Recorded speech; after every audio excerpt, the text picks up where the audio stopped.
Manqoba, good afternoon to you. So, an unfortunate turn this protest is taking with more security measures. Class is still not really turning to normalcy. Talk us through it. Well, certainly, Natasha, I can safely confirm that security has been beefed up here at Wits University as classes were again meant to resume today. We have seen quite a number of security personnel around campus ensuring that there is security for those who want to attend their lectures. And certainly when we came here in the morning, we saw also police stationed outside the university gates just to also beef up and to ensure that those who want to enter the university are able to do so. So certainly there is security that has been deployed to try and really make sure that the violence that we saw yesterday does not happen today. And certainly from what I see here, being here at Wits University, is that it seems as if everything is slowly back to normal. The students are going back and heeding that call to go back to their classes. That is a majority of them, Natasha, but there is still a small group of students who are set on continuing with protests, and we've seen some of them even walking around and giving around pamphlets to say that there will be a meeting that will be held here later at the varsity to try and deal with the issue of outsourcing. But then we also do understand that the university is also intending on approaching the court in order to try and get an urgent court interdict to try and stop the protests that are taking place. But to discuss this further, I'm joined now by the Wits University spokesperson, Shirona Patel. Shirona, just to firstly, let's confirm, are you heading to the courts this afternoon to try and get this interdict? And if so, what is it all about? Okay, so you're right about getting the interdict. You're wrong about why we're getting the interdict. So we are getting an interdict. It's not to stop the protest. So Wits clearly respects the right of people to protest. They have every right to do so. However, the South African Police Services has asked us that they cannot act on anything unless they have an interdict.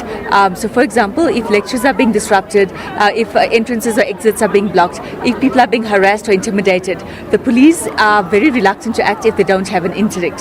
So at this stage, they've asked us to go to court to secure the interdict. We will be going to court at 2 o'clock today. I've just had confirmation. They're also saying that in light of the recent arson, the fires that have been started on campus, the damage to property, they cannot act against the perpetrators by arresting them, etc., if they don't have an interdict. So this is definitely not an interdict to stop people from protesting. We respect the right. Anyone is allowed to protest at any time. We respect the freedom of expression, freedom of ideas. However, we also respect the rights of those who want to learn and who want to get on with teaching as well. And so in light of this, the university will obtain the interdict. Well, it will seek the interdict from the courts at least. The courts will have to decide on that. But it in no way stops anybody from protesting. And Shirona, just to get a sense of what's happening in terms of academics, are they continuing today as normal? What is happening on that regard?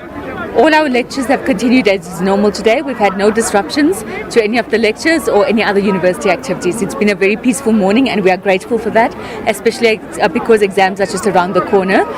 As I mentioned earlier, the examination timetable will be revised and a new examination timetable will be put out tomorrow on Friday. We also hear that, Shirona, there's a possible meeting that will be held at the Senate House this afternoon at 1 o'clock. Can you just elaborate on what that meeting is all about? I can't comment on those. It's a meeting which is called by the outsourced workers generally, together with a few students. You'd have to ask them about the contents of that meeting. I have seen posters around campus asking people to come to that mass meeting. Thank you very much. That was Shirona Patel, who is the Wits University spokesperson, clarifying things that really the interdict that they are seeking is not against the protest, but rather against the acts of intimidation and the disruption that we saw yesterday taking place here at Wits University. So certainly we're expecting to get more details about that meeting, which is scheduled to take place in about an hour's time.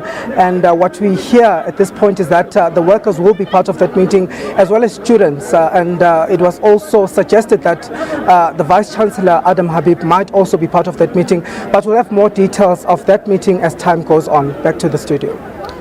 Thank you, Manqoba. Our reporter, Manqoba Mchunu, live there from Wits University with the Wits spokesperson, Shirona Patel. And as you were saying, they're expecting that meeting in about an hour's time, so we will, of course, bring you updates from that meeting at Wits University.